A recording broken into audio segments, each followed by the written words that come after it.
किसी भी कीमत पर तलाक नहीं दूंगा। एक बीवी छोड़ के चली गई है, दूसरी की जिंदगी में जितनी मसले हैं मेरी वजह से।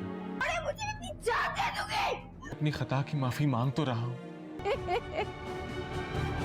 आप लोगों को जो करना है आप लोग कर लें। या इग्नोर करके चली जाती हो, क्या प्रॉब्लम है बताओ, इशू क्या है? मेरी जिद और मेरी अना का मसला बन चुका है। प्रॉब्लम क्या है तुम्हारा? हाँ,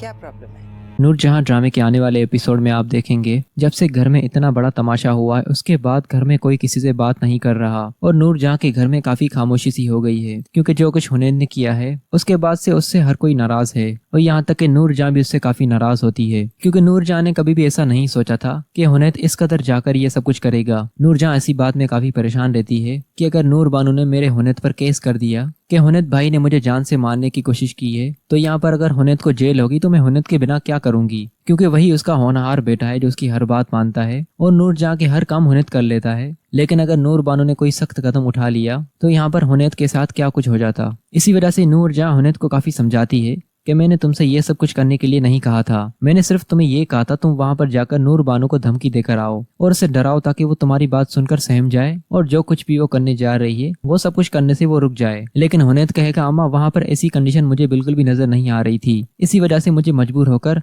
नूर बानो पर फायर करना पड़ा। अगर मैं ये सब कुछ ना करता तो नूर बानो को और शय मिल जाती और वो जो कुछ भी कर रही है वो कभी भी अपने कदम पीछे नहीं करती। लेकिन यहाँ पर नूरजहां हुनैन से कहेगी तुम बहुत बड़ी गलतफहमी में हो, वो मुख्तार शाह की बेटी है, जिस तरह उसके बाप ने हमारे घर पर जुर्रत करके और तुम तीनों बेटों के सामने मुझे आंखें दिखाई, उसी मुख्तार शाह की ये नूर बानो बेटी है और उसी बाप का खून इस बेटी के अंदर है। इसको तुम जितना भी रास्ते से हटाने की कोशिश करोगे ये साए की तरह हमेशा तुम्हारे पीछे रहेगी। हुनैन को शायद ये लग रहा था कि उसने ये सब कुछ करके और नूर बानो को हमेशा के लिए चुप करवा दिया है, लेकिन वो भूल रहा है कि उसका शौहर मुराद शाह भी जिंदा है और जिस तरह मुराद शाह ने हुनैन को वार्निंग दी है, अब अगर आगे हुनैन ने ऐसा कोई कदम उठाया तो मुराद शाह किसी भी सूरत ये भूल जाएगा कि हुनैन भाई मेरा बड़ा भाई है और यहाँ पर मुराद को अगर अपने भाई की जान भी लेनी पड़ी तो वो पीछे नहीं हटेगा, क्योंकि एक बार जो उसकी बीवी के साथ हुआ है उसने बर्दाश्त कर लिया लेकिन बार बार वो बर्दाश्त नहीं करेगा। बहुत करीब करना चाहा नूरजहां ने मुराद शाह को अपने, लेकिन मुराद शाह आखिर उससे बीवी अपनी बहुत प्यारी है और वो नूर बानो से बहुत मोहब्बत करता है। जब तक नूरजहां धोखेबाजी से अपने बेटे को अपने करीब करना चाहेगी इस तरह तो वो अपने बेटे को कभी भी अपने करीब नहीं कर पाएगी और जितना वो मुराद शाह को करीब करना चाहेगी उतना वो दूर जाएगा और आखिर में मुराद शाह अपनी बीवी नूर बानो का साथ देगा